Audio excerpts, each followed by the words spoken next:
직장 다니신 분들 같은 경우는 아무래도 그 매월 들어오는 그 월급에 대한 그거를 끊을 수가 없고 또 그거를 대체할 수 있을 만큼 뭐 어떠한 자산 소득이 있어야 되는데 그거를 어떻게 만들어야 될지 몰라서 되게 고민하는 분들이 상당히 많으시거든요. 그런 분들 같은 경우는 좀 자산 소득을 어떻게 좀 만들 수 있을지. 일단 당연히 투자의 어떤 구체적인 요령이나 그 투자 지식 같은 거는 공부를 하셔야겠지만 그 이전에 개념적으로 파악을 하고 시작하시면 좋은 게 자산을 늘려본 분들은 다 공감하시겠지만 절대로 선형적으로 이렇게 올라가지 않거든요. 선형적으로 내 자산이 불어난다고 생각하시면 그건 착각이에요. 근로소득만 그렇죠. 그렇죠. 근로소득이 그래서 사실은 매력이 있는 거고 거의 채권이랑 비슷한 거죠. 근데 자산소득은 항상 부침을 겪으면서 퀀텀 점프를 하거든요. 그래서 예를 들어서 전업투자를 하시는 분들이 부동산도 비슷한지 모르겠는데 특히 주식으로 전업투자하시는 분들이 제일 어려운 부분이 일시적으로 굉장히 투자 성과가 나쁘더라도 생활비는 월에 고정적으로 나간다는 그 부분이거든요. 이제 그 부분이 극복을 못할 거는 아닌데 그 구간을 거치면서 심리적으로 털리는 분들이 굉장히 이렇게 해서 괜찮습니다. 네. 더한 얘기를 하셔도 됩니다. 네, 무너지는 분들이 많아요. 네. 네, 좋아요, 좋아요. 그런 네. 표현들. 근데 사실은 그게 당연한 거거든요. 이 부분은 제가 제 경험을 좀 이제 작년 경험을 좀 말씀드리자면은 자산이 3분의 1토막까지 났었다고 말씀드렸잖아요.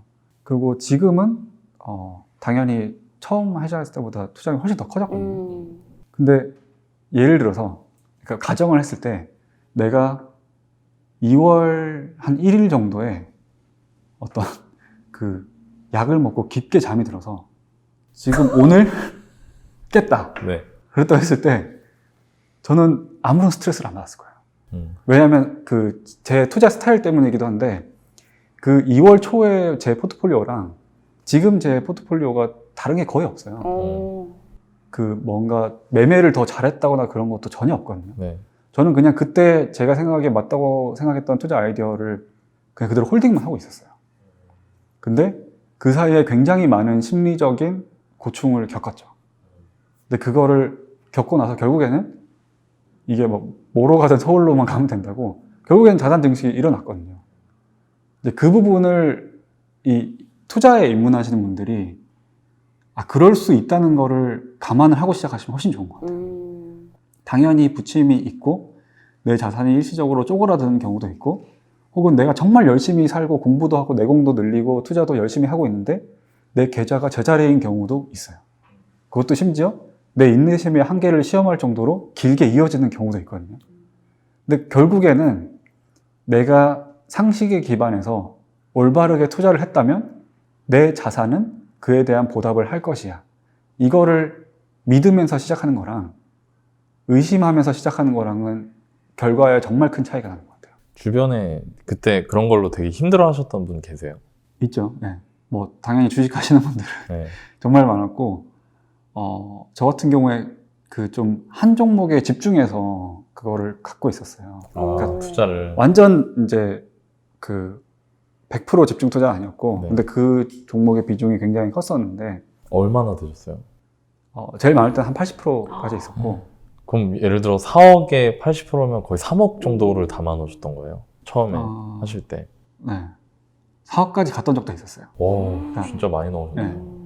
그랬는데 그 종목이 종목 얘기해도 될 것 같은데 어차피 다 아시는 거예요. 현대미포조선이라고 네. 제가 이제 그 종목을 2018년에도 한 1년 정도 투자를 해서 수익을 내고 그러고 나서 2019년부터 다시 사기 시작했었어요.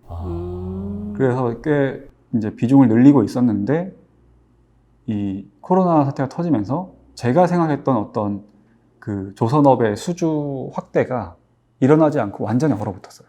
그래서 그때 그 종목이 굉장히 이제 많이 빠지면서 제가 어느 정도 집중 투자를 했었기 때문에 그 손실도 많이 커졌고 평가 손실도 커졌고 그러고 나서 이제 한 10월까지 그 상태였어요. 10월까지 약간 회복을 하긴 했는데 많이는 회복 안 했었거든요. 그리고 이제 다른 분들이 예를 들어서 그 3월 달에 신규로 주식 진입하신 분들이 정말 많잖아요. 네. 그분들 다 막 반년도 안 돼가지고 막 100% 수익냈다 그러고 그랬었는데 저는 5년을 공부하고 투자한 종목인데 그 이제 3분의 1 통화까지 갔다가 그렇네요. 진짜. 한 절반까지 회복한 상태에서 회복도 못하고 그대로 있었어요. 그때가 사실은 저는 3월보다 10월이 더 힘들었어요. 아니, 9월 말 그 정도까지가. 왜냐하면 남들은 다 잘 된다 그러는데 그러겠네요. 저는 제 5년간의 노력이 맞는지 아닌지에 대한 약간 회의감, 그러니까 그런 의심까지 들 정도였으니까. 근데 그 당시에도 고민했던 게 저는 아무리 생각해도 이해가 안 됐거든요. 제 아이디어가 맞는 것 같은데 설마 틀렸을 수 있을까? 아닌 것 같은데? 근데 왜 이 종목 자체는 회복이 되지 않지? 근데 주식시장이 원래 그런 거였던 거예요. 지금은 사람들이 막 다 관심 가지고 있거든요. 저는 이제 이 비중을 줄이고 있는 과정에서. 근데 이제 그런 과정? 굉장히 오랫동안 부침이 있는데 그때 내가 상식에 기반해서 논리에 기반해서 한 판단도 흔들릴 수도 있다. 하지만 결국에는 상식으로 간다. 이거를 알고 투자를 하는 게 좀 중요한 것 같아요. 아, 부동산도 별로라고 생각하는 프레임이 있어요. 그러니까 좋다 안 좋다로 따지는 프레임이 있고요. 싸냐 비싸냐로 따지는 프레임이 있어요. 근데 성공하는 투자자는 다 싸냐 비싸냐로 판단하죠. 근데 그게 좋지 않다고 계속, 그러니까 예를 들면은 뭐 되게 작은 도시예요. 작은 도시라고 하더라도 거기서 수익을 내는 투자자들은 있거든요. 네. 근데 거기는 작은 도시니까 안 돼, 지방이니까 안 돼라는 프레임이 있는 거예요. 그리고 설령 거기에 그런 확신, 좀 전에 이제 여주님께서 말씀하신 그런 확신 없이 투자했을 때는 그 구간을 버티지 못해요. 네. 그 다 팔죠. 그거 팔고 나면 올라가요. 그래서 그런 말이 나오는 거죠. 아, 왜 내가 부동산으로 팔면 올라가지? 왜 내가 사면 떨어지지? 아. 그거는 본인이 그거에 대한 가치에 대한 확신이 없어서 그런 거죠. 근데 제가 하나 궁금한 게, 그때 그 종목에 대한, 이 종목이 맞다라는 확신을 하셨던 근거나 이런 게 있으세요? 내가 이 종목에 투자한 이유, 현대미포조선에 투자했던 이유. 글로벌 선봉량이라는 게 있거든요. 그러니까 전 세계에 떠 있는 배의 총량을 그걸 선봉량이라고 하는데, 예를 들어서 부동산 같은 경우에도 한 몇 년 정도 사이클이 있잖아요. 네. 이런 착공이 막 확대되고 그렇죠. 그 공급이 늘어나는 때가 있고 공급이 그러니까 줄어들거나 횡보하는 때가 있는데 선봉량도 비슷해요. 그러니까 부동산이라고 하면은, 특히 주택이라고 하면은 사람들의 거주라는 가치를 공급하는 거고, 선복이라고 하면은 전 세계의 물동량, 그러니까 교역, 무역 이런 거를 하기 위한 어떤 그 캐파라고 볼 수가 있는데, 선봉량이 지금 이게 조선 같은 경우에 한 17년 사이클이라고 이야기를 하는데, 그러니까 17년이고 이렇게 반복을 하고 이렇게 하다 보면은 이제 배의 선령은 보통 30년이라고 하는데 실제로는 25년에서 20년 정도를 쓰거든요. 근데 그 사이클상 지금 선봉량이 유례 없이 줄어들었던 상태였어요. 심지어 그건 2018년부터 약간 그 조짐이 보였었어요. 그래서 제가 미포조선이나 조선업에 투자를 하게 된 계기는 그것과 관련된 이제 애널리스트 리포트를 보고 이제 투자를 시작을 했었는데, 전 세계의 배가 노후화되고 있고 모자라고 있거든요. 그러니까 점점 모자라지고 있거든요. 근데 실제로 조선업이 실적이 좋아지려면은 그런 해운업, 이런 선주들이 우리가 이제 배 바꾸겠어, 교체하겠어, 신규로 발주를 하겠어, 이런 이제 그 발주를 하고 거기에 대해서 수주를 해야지 조선업이 이제 회복이 되는데, 선봉량은 확실히 줄어들어 있었어요. 근데 이 해운사들도 어려운 상태다 보니까 성급하게 발주를 안 하고 있었거든요. 그리고 이제 뭐 트럼프가 이제 그 대통령이 되었을 때 이런 그 미중 무역 분쟁 이런 게 있으면서 글로벌 교역에 대한 어떤 이제 그 센티멘탈도 위축이 되어 있었고, 그러다 보니까 이제 발주 안 하고 배는 계속 점점 더 줄어들고 있는데 이게 다시 교체 수요가 막 생기진 않았던 거죠. 제가 미포조선을 투자했다가 뭐 엑시트했다가 다시 투자했다가 하는 거 보면 한 3년 좀 넘게 지금 모니터링을 하고 있는데, 그게 제가 생각에 너무 큰 아이디어였던 거예요.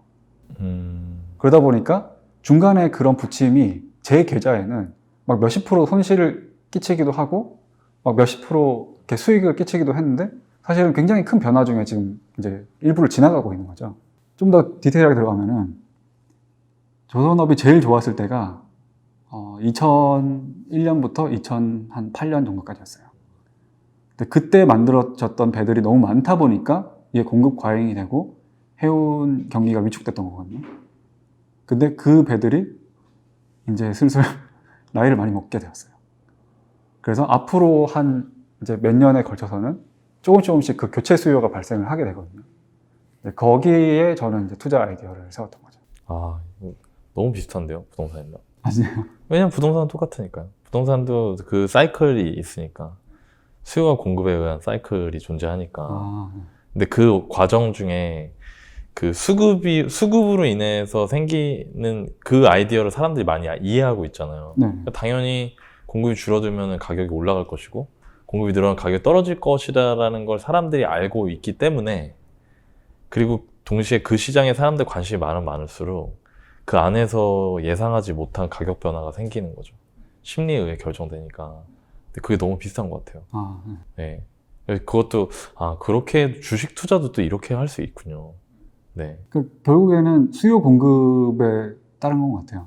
수요가 많아질 것 같은데 네. 공급이 부족해지면 당연히 그 자산이나 기업이나 어떤 그 뭔가를 창출하는 그 수단은 가격이 오를 수밖에 없는 것 같아요. 그렇죠. 네. 그렇다면 지금도 이제 주식을 계속 투자를 하고 계시잖아요. 네. 그러면 그런 뭐 종목 선정을 한다거나 그런 뭐 기업을 선정할 때 보통 어떤 걸 좀 중점적으로 보시는 편이세요? 이 부분은 주식을 공부하시는 분들 커뮤니티에서는 굉장히 익숙한 이제 이야기이긴 한데 볼 수 있는 건 다 봐요.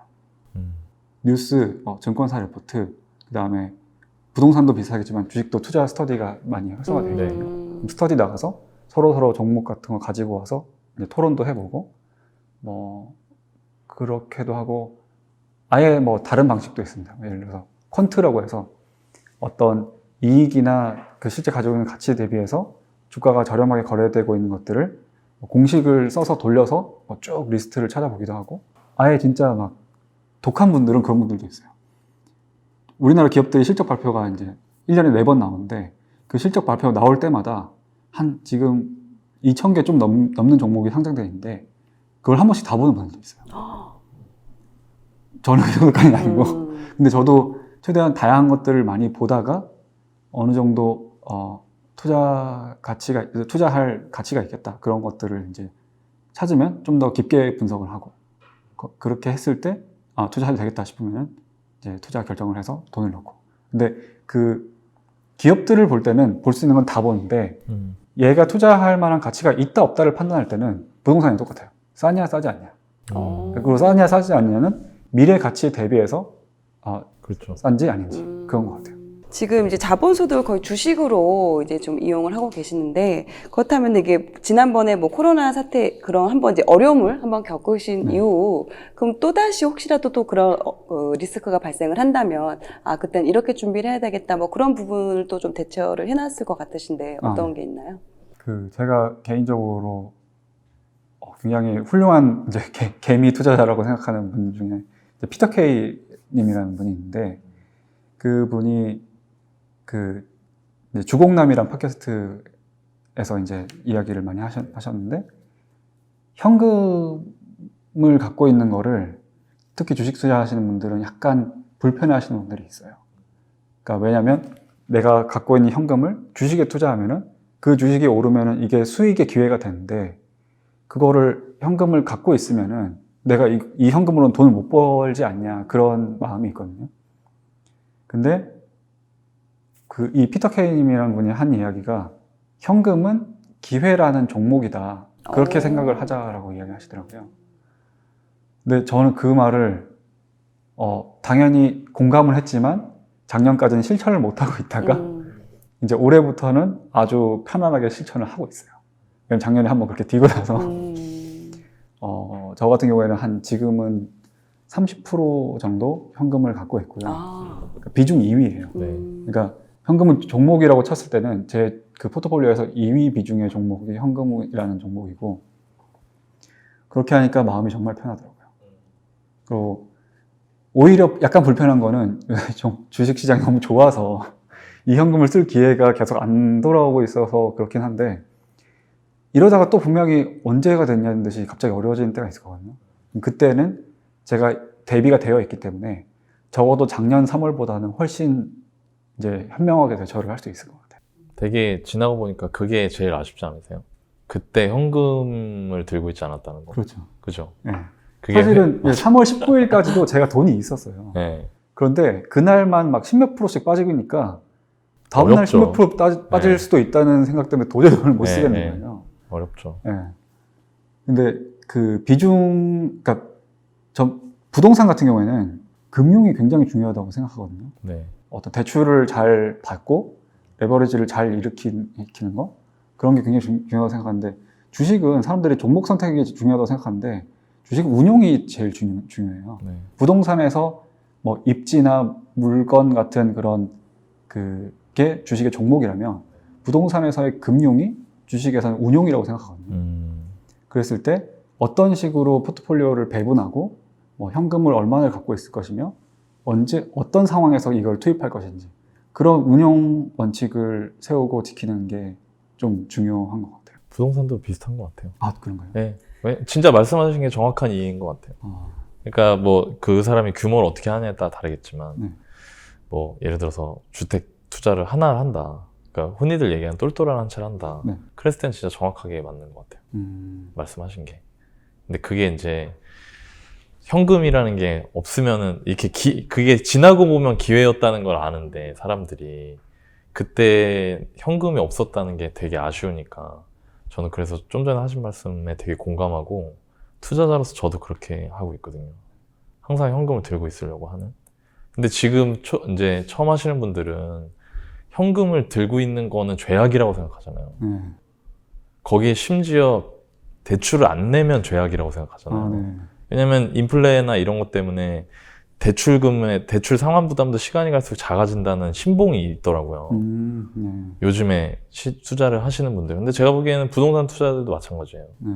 만약에 지인이나 네. 뭐 형제, 자매, 동생이나 누군가가 주식 투자를 처음 입문하려고 하는데, 전 지금 돈이 얼마 없습니다. 근데 꼭 하고 싶습니다. 왜냐면 지금 시장이 너무 좋으니까. 그런 분들한테 해주고 싶은 얘기 있으세요? 선배로서. 저는 네. 하고 싶은 대로 하시라고. 그냥 하고 싶은 대로. 아마 그래도 망할 수도 있을 거예요. 근데 그거는 그럼 본인의 몫이에요. 네. 그리고 네. 그런 경험을 하면 네. 그 다음부터는 다르게 할 거예요. 근데 제가 이제 저도 주식 예찬론자고 투자 예찬론자다 네. 보니까 뭐 회사 후배라든지 친한 동생이라든지 어떤 상식에 기반해서 보수적으로 안전하게 혹은 이제 올바르게 투자를 하자, 이런 거에 대해서 진짜 지겹도록 얘기를 했거든요. 듣는 사람만 듣고 안 듣는 사람은 안 들어요. 심지어 주식 투자를 하자라고 얘기를 했을 때도 작년에 다 뛰어들었지만은 그 전에 2년, 3년 얘기를 했을 때, 예를 들어서 제가 100명한테 얘기를 하잖아요. 5명이 관심이 있었어요. 5명이 관심이 있었고 실제로 실천하는 사람은 2-3명이었어요. 그리고 2-3명 중에서 2명은 하다가 말았어요.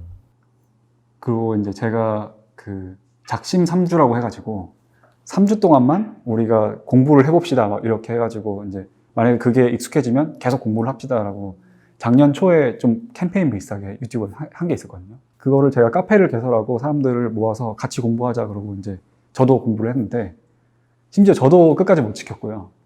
그 카페에 가입을 했던 한 400~500명 되는 분들도 거의 다 지금은 안 하시고요. 근데 그 중에 2-3분은 아직도 하고 계세요. 작년 초에 시작했던 거예요. 그분들은 아마 제가 거의 확신할 수 있는데 어마어마한 자산가가 될 거예요. 근데 실제로 이게 그런 것 같아요. 확률인 것 같아요. 사람들이 투자에 대한 올바른 방법을 모르는 사람, 그러니까 그 정보가 뭔가 비밀스러운 건 하나도 없어요. 다 부동산도 마찬가지일 거예요. 네. 굉장히 상식에 기반한 것들인데 그 상식을 1년, 2년, 뭐 10년, 20년 지킬 수 있는 분은 이상하게 확률적으로 적더라고요. 네. 뭐 요새는 약간 저도 회의감이 들어서 이게 인간의 본성인가 싶을 때도 있어요. 본성이죠. 네. 네. 너무 지극히 당연한 본성인 것 같아요.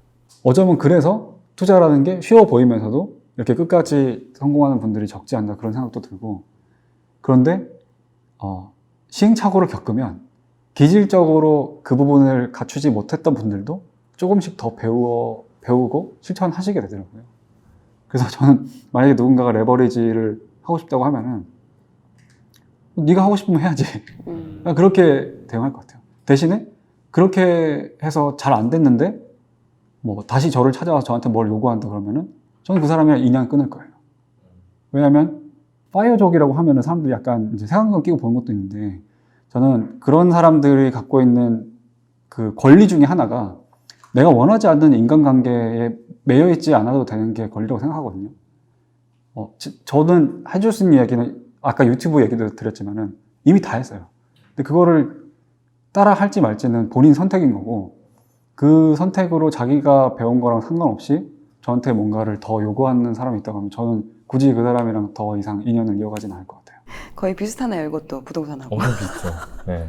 그럴 수도 부동산도 그렇게 되는 그렇잖아요. 것 같아요. 네. 관심은 많고 하고는 싶어 하나 알려줘도 안 하는 하죠. 사람이 거의 없죠. 네. 그리고 또 그거를 꾸준하게 그 성과가 날 때까지 꾸준하게 하시는 분은 더 없는 없어요. 상황이고 네. 자산 결국 시장에서는 꾸준함이 중요한 것 같은데 그게 참 어려운 것 같아요. 자, 그럼 마지막으로 이제 조기 은퇴를 또 꿈꾸고 계시고 파이어족을 꿈꾸시는 분들께 한마디 해주신다면 어떤 게 있을까요? 내 자신이 어떻게 살아가고 싶은지에 대해서 나라는 사람의 정체성에 대해서 굉장히 집요하게 성찰을 하시면 좋을 것 같아요. 뭐 저희 팟캐스트야 월급쟁이 부자들이고 직장 생활을 성실하게 하면서 내가 재테크라고 하는 어떤 그 돌파구를 끊임없이 문을 두드려서 원하는 걸 얻어내는 게 목적이라고 볼 수도 있지만은 꼭 재테크가 이제 그 유일한 방법은 아닐 수도 있거든요.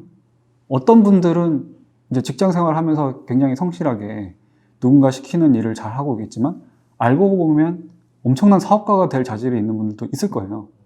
근데 그런 것들은 본인이 스스로를 돌아보면서 성찰하지 않으면은 절대로 찾을 수가 없거든요. 파이어족도 마찬가지예요. 파이어족이 약간 유행처럼 되는 것 같아서 그 부분도 좀 걱정인데 내가 엄청 짠돌이처럼 살아가지고 돈 빨리 모아서 남들 일하고 있을 때 먼저 나와서 난 놀 거야. 그냥 막연하게 그렇게 생각하고 이거를 시작하는 분들은 그러니까 자기 성찰이 없이 표면적으로 보기에 좋아 보이는 그런 그 피상적인 부분들에 뛰어든 분들은 끝까지 못 가는 것 같거든요. 끝까지는. 부동산도 아까 말씀하신 것처럼 끝까지 버티는 분들이 잘 없다고 하셨잖아요. 근데 그 끝까지 버티는 거는 하면은 다 성공할 수 있어요. 버티기만 하면 성공할 수 있는데 버틸 이유가 없는 분들은 절대로 끝까지 못 버티는 것 같아요. 그리고 그 버틸 이유라는 게 자기 성찰, 내가 어떤 사람인지, 나는 어떤 식으로 살아가고 싶은지 그런 것들에 대해서 한번 멈춰서서 스스로와 대화를 하고 질문 답변을 하는 게 필요하지 않나 그런 생각이 듭니다. 여진우님께서는 지금의 생활이 그런 면에서 만족스러우세요? 네, 그래서 만족스러운 것 같아요. 아까 이제 진짜로 제가 만토막 나오고 막 이렇게 그 힘들 때도 있었는데 그거를 결국에는 자력으로 극복했다는 거에 대한 엄청난 이제 그 만족감이 생겼거든요. 지금. 결국에는 이게 질러보지 못했으면은 그런 일을 못 겪었을 거고 그런 일을 못 겪었으면은 그거를 극복하면서 생긴 내공을 얻지 못했을 거다 보니까 그런 부분에서 하기를 잘했다라는 생각이 들어요. 저 하나만 더 여쭤봐도 될까요? 네. 자녀가 있는 분들도 할 수 있을까요? 그런 두려움을 또 가진 분들이 있더라고요. 네. 자녀가 있는 분들 두 가지 케이스였던 것 같아요. 저도 이제 제가 클래스 101 강의에서 굉장히 많은 분들이 댓글을 주시거든요. 그럼 이제 그 댓글에서 좀 제가 필요하겠다 싶은 것들은 답글도 드리고 그러는데 자식이 있는 분들이 포기하는 경우도 있고 일단 시간적인 부분 때문에 포기하시는 경우도 있고 자식이 있기 때문에 아무리 어려운 일이 닥쳐도 다 극복하고 이제 이겨내는 분들이 있어요. 아하. 제가 생각에 뭔가 우리가 아까 그 버틸 이유가 있어야 된다고 했잖아요. 그 버틸 이유, 어떤 절실한 이유에서 자녀를 능가하는 건 없는 것 같아요. 저 같은 경우에는 아직은 자녀가 없는데 이제 좀 고민을 하고 있는데 지금 이제 강아지를 키우고 있는데 그 제주에 내려간 거에 또 다른 이유가 그 강아지 때문에 있었거든요. 이제 제가 출퇴근하고 와이프도 출퇴근할 때 10시간을 그냥 혼자 방치해 있죠. 뒀을 때 그게 너무 미안해서 음. 그래서 사람들한테 저는 이제 저희 개를 이제 개자식이라고 부르는데 틀린 말이 네. 아닌데. 정확한 네. 표현이죠. 우리 자식을 위해서 그러니까 우리 자식이 드넓은 자연에서 마음껏 산책할 수 있고 하루에 2번, 3번 산책하고 낮에 나랑 같이 낮잠 잘 수 있는 생활을 유지하기 위해서 나는 오늘도 노력을 한다. 그런 식으로 이제 좀 저도 제 자신 합리화시키면서 그 버틸 이유를 만들거든요. 개자식도 그런데 내 진짜 자식은 어떻겠어요? 얼마나 더 열심히 살 수가 있겠어요? 그래서 오히려 자녀가 있는 분들이 재테크에 진중하게 입문하기 시작하면은 끝을 보시는 분들이 되게 많아요. 맞아요. 네. 맞아요. 진짜 그런 것 같아요. 그리고 주식 관련한 거에서 좀 말씀을 드리자면은 주식도 당연히 부동산과 마찬가지로 엄청난 공부가 필요하거든요. 저는 최소 1시간 이상 공부에 투자할 시간이 안 나오면은 직접 투자는 하지 마시라고 권해드리고 싶어요. 하루에 1시간이요? 네. 사실 하루에 1시간도 부족해요. 왜냐하면 진짜로 그쵸, 제대로 하는 부족할 것 전업투자자분들은 하루 종일 주식 공부를 하거든요. 기업 탐방하고 리포트 같은 거 그날 나온 거 다 읽고 신문 막 5개씩 다 보고 그렇게 하시는 분들이랑 승부를 해야 되는데 내가 하루에 1시간도 투입을 못하면 당연히 그런 분들한테 당하겠죠. 뭐 당연히 주식이 경쟁은 아니지만 그런 분들만큼 가지를 못하겠죠. 근데 그런 분들 같은 경우에도 투자를 안 할 수는 없거든요. 시간이 없어서 투자를 못하는 분들은 저는 아예 철저하게 직접 투자를 하고 공부해서 하는 투자를 포기하시라고 말씀드리고 싶어요. 대신에 대안이 있거든요. 예를 들어서 부동산 같은 경우에는 진짜 똘똘한 한 채 그냥 대출 끌어안고 들어가서 살면서 장기 투자하면서 몸으로 이자를 떼우는 거죠. 네. 그렇게 하면 결국에는 그 집은 어쨌든 갖게 되는 거잖아요. 주식도 비슷해요. 예를 들어서 요새는 좀 많이 오르긴 했는데 제가 한 5년 동안 삼성전자, 그러니까 공부하기 싫으면 삼성전자만 적립식으로 사시라고 말씀 되게 많이 드렸었어요.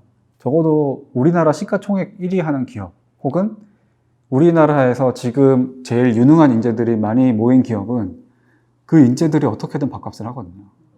그리고 그 밥값이라는 게 결국에는 기업의 실적으로 돌아오고 기업의 실적은 주가 상승으로 돌아오기 때문에 내가 공부해서 뭔가 저평가되어 있는 종목을 발굴할 자신이 없으면 그냥 유능한 직원들이 있는 회사에 적립식으로 하면서 그냥 앉아서 버티시는 것도 적어도 예금 이자보다는 훨씬 나을 거거든요. 그렇게 하셔도 된다. 그러니까 노후 준비는 된다라고 말씀을 드리고 있어요. 하지만 좀 더 직접적으로 투자를 하고 싶다면 하루에 1시간 이상은 그래도 좀 공부하는 데 시간을 투여를 해야 된다라고 말씀을 하신 것 같네요. 그럼 1시간이 있다면 하루에 1시간이라면 그럼 어떤 걸 좀 주로 봐야 되나요? 이 부분도 주식 투자 하시는 분들은 되게 이렇게 뜨끔한 부분이 있을 텐데 작년에 주식이 정말 인기가 많아지면서 뭐 유튜브, 블로그 이런데 실력 있는 개인 투자자분들의 그 이야기들이 굉장히 많아졌어요. 근데 이제 그분들이 당연히 좋은 투자 정보도 많이 나오는데 저는 이제 만약에 하루에 주식 공부 시간을 뗀다고 했을 때 다른 사람이 올린 블로그나 유튜브만 보면서 주식으로 성공한 분은 단 한 분도 못 봤어요. 결국에는 직접 기업 분석을 해야 되거든요. 그런 부동산 같은 경우에도 유명한 고수분들이 있을 그렇죠. 테니까. 근데 그것만 본다고 해서 되는 게 아니거든요. 내가 안 하면은 내가 안 가보고 내가 지역 분석을 안 하면 그 말의 속뜻을 알 수가 없어요. 네. 그래서 그럼 좀 더 그 능동적인 공부는 뭐냐고 했을 때 그것도 제가 작년에 그 작심 3주나 지금 이제 클래스 101에서 이 수강생 분들한테 추천을 하는 루틴이 있는데 일주일에 기업 하나를 발굴을 하는 거예요. 그러니까 예를 들어서 월화수목금을 공부를 한다고 하면은 뭐 월화는 쭉 다양한 것들을 살펴보는 거죠. 뉴스도 보고 혹은 뭐 그 증권사에서 내는 리포트도 읽어보고 그러면서 좀 관심이 가는 종목을 하나를 골라보고요. 그리고 뭐 화요일, 수요일, 목요일은 수요일 같은 경우에는 그 기업의 사업 보고서 이제 전자공시 사이트에 가면 우리나라 상장 기업이 다 이제 사업 보고서를 내거든요. 가장 최근 분기에 실적이 어떻게 나왔는지, 뭐 이 회사의 비즈니스 모델이 어떤 건지 그런 걸 보여주는 사업 보고서를 읽어보고 그 기업에 대한 그다음에 뉴스도 트래킹 해보고 그다음에 그 기업의 재무제표, 돈을 얼마나 벌었는지, 앞으로 얼마나 벌 것 같은지 이제 실제적인 투자 아이디어. 이 기업이 싼지 아닌지. 아무리 좋은 기업이라도 비싸게 사면 그건 망하는 거예요. 네, 그렇죠. 네. 그러니까 이 기업이 내가 사서 시세 차익을 낼 만큼 저렴한 가격에 있는지를 판단하는 게 결국엔 최종 거고, 그러면 이제 결론이 나와요. 싸다, 비싸다, 모르겠다. 모르겠으면 넘어가면 되고, 비싸면 킵해 놓는 거예요. 그 다음에 싸면 투자를 고려하는 거죠. 그런 식으로 일주일에 한 종목만 찾아도 1년이면 52종목이고 2주 휴가 간다고 쳐도 50종목은 되거든요. 그리고 실제로 우리나라에서 꾸준히 투자를 하고 수익을 줄 만한 종목들은 개인은 50개만 찾아도 충분해요. 좀 더 실력 있는 분들은 계속해서 쌓다 보면은 한 2, 300개 정도 자기만의 이걸 주식 쪽에서는 투자 유니버스라고 하는데, 이 유니버스의 종목들을 한 2, 300개를 가지고 거기서 적정한 가격대에 온 것들만 골라서 사기만 하면서 그렇게 수익을 내시거든요. 그런 부분을 좀 루틴 해보시면 어떨까 싶습니다. 일주일에 하나의 기업을 분석하는 걸 목표로 이제 네. 공부를 해보는데, 초반에는 이게 일단 싸냐 비싸냐를 판단해야 되는데, 아무래도 초반에는 그게 판단이 잘 안 될 것 같아요. 네. 처음에는 계속 모르겠다로 계속 넘어갈 것 같은데, 네. 이게 결과적으로 하다 보면은, 아, 이게 싸구나라는 걸 느끼게 될 테고, 그때가 이제 투자할 수 있는 그런 적기가 될 수 있다라고 볼 수 있을 것 같네요.